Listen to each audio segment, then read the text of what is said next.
Right, not much to show you again from yesterday. Bit of change, but I was really busy yesterday doing lots of wax pictures.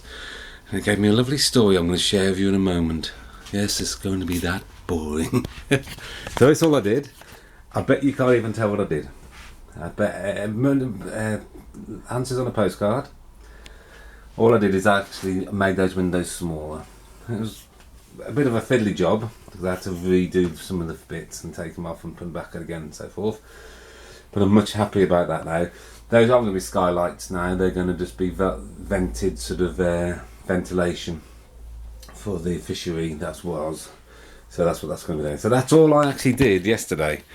But I did have a lovely day in the shop with Emma's.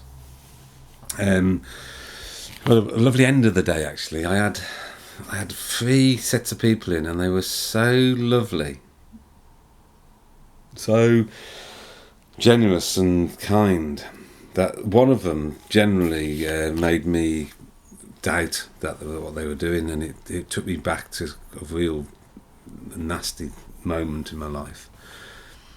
That has sort of helped me heal that in a way, and made so it's a very positive thing. Basically, I'll tell you the story what happened yesterday, and then go to I'll start now. Basically, this gentleman came in with his daughter and started asking me questions about the wax painting and how I got down to Bude and so forth, and he seemed very interested. And I couldn't tell because he had a mask on, of course, so I couldn't tell 100% if he was being generous really. He was being very interested in what I was talking about, and it took me back. It was almost like a physical pain I felt. It took me back to the day where I had the museum open, not a museum, but that's what I had to call it. It was confused people, and I gave a leaflet to a lady and a gentleman, and the lady turned around, probably late 30s, same sort of age as me at the time, and I said, because they're the same sort of age as me, I asked how old they were, and she said, and I started to explain about, the experience and how we'd collected a lot of things that were memories, portkeys to our memories of childhood, books, music, all the things. And she's going, yes, oh yes, really, tell me more. And she was really engaging with me. And I thought, oh, I've got a kindred spirit here, somebody who understands. And and I'm going to go back to yesterday, and the gentleman, it seemed exactly the same. He was really intent and really listened to what I was saying.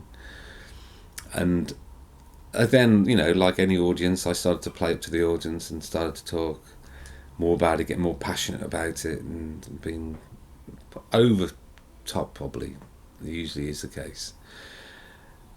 Now, 12 years ago, whatever it was, probably more than that now, what happened at the end of that story is the gentleman turned around and goes, are you really interested? And she looked at me and smirked and said, of course not, I'm not interested at all, and just threw the leaflet on the floor in front of me. Well, she didn't throw it, that's not fair to say that, she just placed it back, just like that. And they both laughed at me and walked off. And it killed me. I felt so embarrassed, so stupid, so small. And the worst thing is, they were middle management people, educated people, but thick people. Because, believe me, education does not mean intelligence at all. In fact, I've met a lot of really thick, educated people who've made the mistake to think that because they're educated, they're intelligent. And they become obnoxious. Now, my only hope is that they actually got to their 50s as middle management people. I'm guessing that they were. Their actions made me think they were. And suddenly they've got the late 20s thinking their ideas are stupid, and they realise actually their whole world was built on nothing and negativity. Anyway, so yesterday this bloke was, and I thought of them, and I thought, oh, he's going to do the same. He's going to rip me to pieces. Why? And I started to try to pull back from my enthusiasm when I was talking about it, and I couldn't, because I was in the thing. I was talking about the model village, I was talking about Calicoon Bay, talking about this vlog, and I could see his eyes widening with sort of, "Ooh," you know. And I thought, there he goes. He's going to do it now. He's going to turn around and say something that's going to destroy me. No, let's rephrase that if I can. He is going to say something that I decide to destroy myself. Is the way. I can't say he destroyed me because it's my, to a lot of people he would have been water off a duck's back. So it's my decision to be destroyed by it. But he didn't do that. He actually turned around, wanted to know about the vlog. I wouldn't tell him. He said, I'm going to search for it tonight. Then he turned around to his daughter because he'd seen me do the wax painting. He said, pick 3 of them. And he said, we'll have 3. And he asked me which one I like the best. And he said, I'll have that one. And he thanked me. He said, I love talking to people. And I love knowing it adds to the town that I'm visiting. When I know somebody in there, then I've got a bit of colour of the story.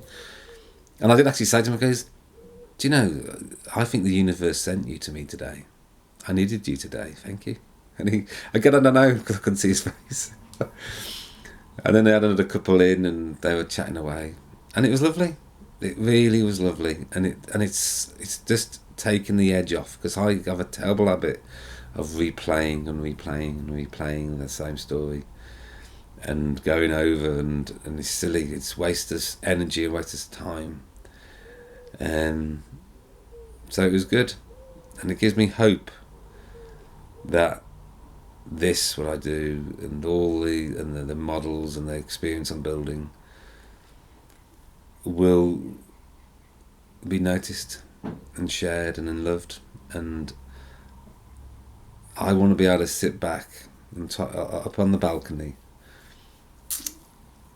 secretly, without nobody knowing there, not hiding and such, but and just listening to people talking and laughing and sharing their lives and experiences with their children, and realising that we're just children acting adult.